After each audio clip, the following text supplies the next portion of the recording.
د خیبر پختونخوا دی وخت کې د انټي کرپشن یو اداره ده انټي کرپشن اسټابلیشمنت ته وایي خلک عمومي توګه انټي کرپشن په نوم پیږي دغه اداره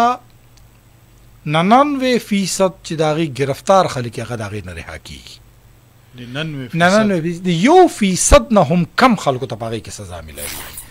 انټي کرپشن چې کوم قانون دی د 1961-62 اورډیننس دی چې کوم د ایوب خان د دور دی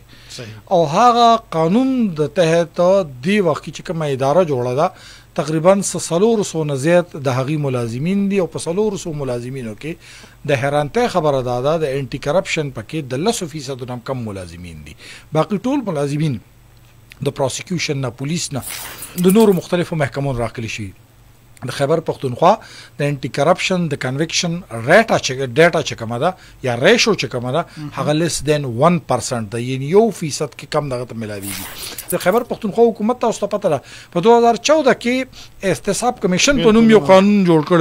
فقط د یو شپږو میاشتو دننه د هغه قانون وزر ختم کړلی او فقط 4 کاله پسې یعنی په 2018-19 کې دغه قانون چې کوم دی غیر ریپیل کړي یعنی هغه واپس واغسته خیبر پختونخوا کې هیڅ داسې یو قانون دی وخت د احتساب کولو لپاره نشته دی چې موږ ته یو ماډل قانون وایي